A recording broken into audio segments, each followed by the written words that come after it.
Selamat Sabat anak-anak. Berita misi Sabat ketiga triwulan 1 tahun 2022 berjudul Api, Tolong. Diceritakan oleh Ami dari Laos. Retak. Suara aneh membangunkan Ami kecil larut malam. Mengangkat kepalanya, dia mencium bau busuk di udara. Di kamar lain di rumah, suara itu membangunkan ayah dan ibu, dan mereka mencium bau busuk. Kakak laki-laki Ami juga bangun dan mengendus-endus udara. Tetapi tidak ada yang mau keluar dari kamar mereka untuk melihat apa yang terjadi.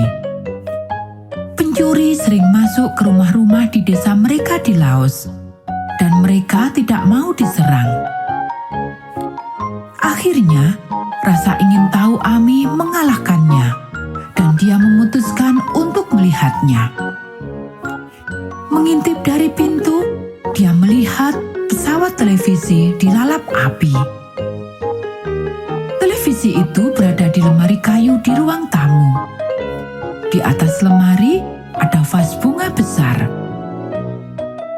Sekarang semuanya tampak dikelilingi oleh api yang besar dan panas. Api menjilati langit-langit. Api dengan cepat menyebar ke dapur dan garasi. "Api!" teriak Ami. "Tolong! Tolong!" Tetapi apinya begitu panas sehingga tidak ada yang berani keluar dari kamar mereka.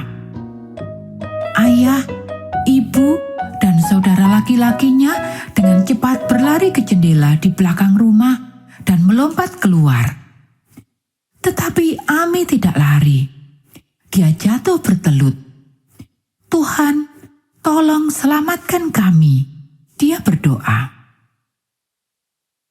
Pada saat itu, vas bunga besar jatuh di atas lemari kayu dan masuk ke dalam api. Akhirnya, api berhenti membubung ke langit-langit dan ke dapur dan ke garasi. Api langsung padam. Beberapa tetangga melihat api dan berusaha membantu. Mereka berada di garasi, berusaha mencapai api dengan menerobos jendela mobil. Tidak peduli seberapa keras mereka menabrak jendela, itu tidak akan pecah. Kemudian mereka melihat bahwa api telah padam dan mereka berhenti mencoba memecahkan jendela. Untung jendelanya tidak pecah karena akan menghabiskan banyak uang untuk menggantinya. Mengapa api itu padam? Mengapa kaca mobil tidak pecah? Itu bukan satu-satunya hal aneh yang terjadi. Ibu dan anak-anak adalah orang Kristen yang mengasihi Tuhan di surga, tetapi ayah tidak mengenal Tuhan. Dia mengizinkan ibu dan anak-anaknya pergi ke gereja pada hari Sabat. Tetapi dia tidak tertarik untuk pergi bersama mereka. Seperti banyak orang di Laos, dia memiliki patung kayu dari kakek buyut dan nenek buyutnya yang sudah meninggal di sudut rumahnya, dan dia menghormati mereka. Anehnya, api tidak menghanguskan apapun di rumah itu kecuali patung kayu dari kakek buyut dan nenek buyutnya yang sudah meninggal. Patung kayu dibakar menjadi abu.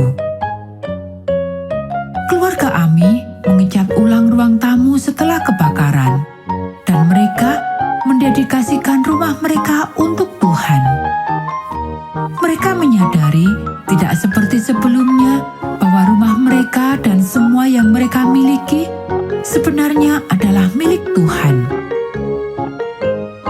Ayah dengan senang hati bergabung dengan ibu dan anak-anak dalam doa peresmian rumah. Dia melihat bahwa Tuhan yang menjawab doa Ami lebih kuat daripada patung kayunya. Anak-anak, terima kasih banyak atas persembahan misi sekolah sahabat Anda yang akan membantu menyebarkan Injil kepada orang-orang Laos. Bagian dari persembahan Sabat 13 triwulan ini akan membantu membuka sebuah sekolah dasar